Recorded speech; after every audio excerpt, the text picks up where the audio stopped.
CC के सदर हैं, उन्होंने आपको आंकड़े भी दिए कि कितनी सीटों पे नेशनल कॉन्फ्रेंस, कितनी सीटों पे कांग्रेस और कितनी सीटों पे हम जो है फ्रेंडली कॉन्टेस्ट करेंगे। ये सब आपके सामने है ना। अगर इससे हटके कोई बात करनी हो वो दूसरी बात है, पूछिए फिर। Sir, what are those friendly 5 seats? Can you name please? ना वो लिस्ट निकलाने दीजिए, आपको पता चल जाएगा। उसमें से 3 ऐसे हैं जो हमारे लिए छोड़ना मुश्किल था और 2 सीटें ऐसी हैं जिनके लिए कांग्रेस को मुश्किल हुई थी उन सीटों पे कोई फैसला लेना। तो इन पे हमने तय किया कि इन पे हम दोनों पार्टियां जो हैं अपने उम्मीदवार खड़े करेंगे। हमारे लिए बीच में अभी शाम को एक और मुसीबत ये बनी थी कि बिना हमें बताए सीपीएम ने देवसर से भी एक कैंडिडेट उठाया था, जिससे कि हमें फिर कुलगाम में परेशानी होती और कुछ वक्त तक ऐसा लग रहा था कि शायद कुलगाम में भी फिर हमें फ्रेंडली कॉन्टेस्ट करना पड़ेगा।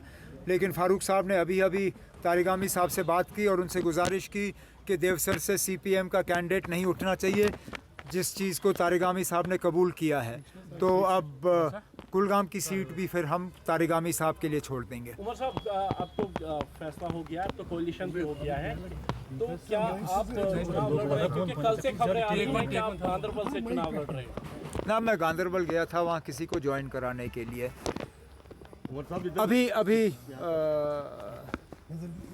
मैं अभी अपने साथियों से इसमें बात कर रहा हूँ। मुझे मैं एक आपने सवाल किया तो मुझे सवाल का जवाब दे दीजिए आप। मुझे एक बात का एहसास है, जिस चीज़ का शायद मैंने पूरी तरह से इस पे मैंने सोचा नहीं था और ये मेरी गलती है। जिस असेंबली के लिए मैं खुद लड़ने के लिए तैयार ना रहूं, उस असेंबली के लिए मैं लोगों से कैसे उम्मीद करूं कि वो वोट डालें? मैं कैसे उम्मीद करूं कि मेरे साथी लोगों से वोट मांगेंगे जिस असेंबली को मैं खुद जो है मानने के लिए तैयार नहीं हूं, या मैं खुद उसको नीचा दिखाने का काम करूं? ये चीज़ जो है मेरे ऊपर एक दबाव सा बना हुआ है इस चीज़ को लेके।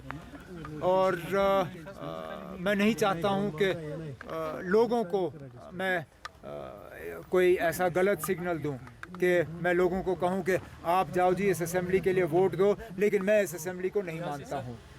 तो इन हालात में मुझे दे दीजिए एक आध दिन, अब आपको पता चल ही जाएगा जब पार्टी की तरफ से लिस्ट जारी होगी। नहीं, no issue. None whatsoever. Let me be categorical. At no point in time did the Congress Party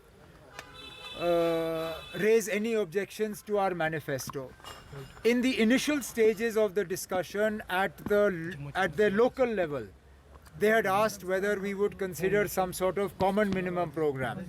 And we told them very clearly that common minimum program is always arrived at after you receive a verdict from the people, after you win an election. And therefore, obviously, we are fighting this election to win. If National Conference and Congress receives the support of the people, then we will form a common minimum program for governance for the next 5 years. But we did not discuss our manifesto with Congress, and nor have we asked Congress what they are going to include in their manifesto. How do you perceive BJP's strong opposition to the manifesto that Congress didn't come to discussion? No, well, that is an internal matter between the Congress. How can I force them to discuss something? और BJP के तरफ से तो इस तरह की बातें आनी ही है ना। अब आप लोग को लगता है बीजेपी नेशनल कॉन्फ्रेंस के मैनिफेस्टो पे अपना मोहर लगाएगी? बिल्कुल नहीं। बीजेपी को अपना हाउस जो है उसके तरफ देखना चाहिए। आज जो बीजेपी की हालत हुई, ये पहली, जैसे मैंने कहा, ये पहली बार मैंने देखा है कि बीजेपी ने अपना लिस्ट जारी करने के 10 मिनट के अंदर अंदर उस लिस्ट को डिलीट किया। आज उनके दफ्तरों में कुर्सियां तोड़ी गई, बुरा हाल है उनके दफ्तर में। बीजेपी अपने घर को ठीक रखे, हम अपने घर की तरफ अपनी तवज्जो देंगे। Sir, why PDP is out of the game? क्योंकि आप पैंथर्स पार्टी से बात हुई, सीपीआईएम वो भी तो। ये मेरा काम नहीं है इस चीज़ का जवाब देना। इंडिया ब्लॉक में सबसे बड़ी पार्टी जो है वो कांग्रेस है। कांग्रेस ने हमसे बात करना इसमें पसंद किया। अब मैं कौन होता हूँ उनको मजबूर करने के लिए कि जाए किसी और से बात करें? उन्होंने पीडीपी का जिक्र नहीं किया। और मामला वहीं पे ख़त्म। सर लद्दाख में आज 5 डिस्ट्रिक्ट्स मजीद क्रिएट किए गए, उस पर आपका क्या रिएक्शन है? एक सेकंड में आपका क्या लद्दाख में 5 डिस्ट्रिक्ट्स क्रिएट किए गए हैं। अच्छा, मुझे ना आज अभी 2 मिनट पहले सीट शेयरिंग से फुर्सत मिली। मुझे अपने घर के बाहर के खबर का पता नहीं है। अब लद्दाख में अगर 5 नए ज़िले बने तो मुबारक है उनको। वैसे इसमें भी अब पता नहीं उन्होंने रेशियो क्या बनाया है। हमारी तो कोशिश हमेशा ये रही है कि करगिल और लेह जो है दोनों के साथ बराबरी हो, लेकिन अगर उन्होंने 5 ज़िले बनाए हैं तो कहीं ना कहीं अनबन होगी। अब किसके साथ नाइंसाफ़ी हुई है वो देखना पड़ेगा। शुक्रिया। ओके।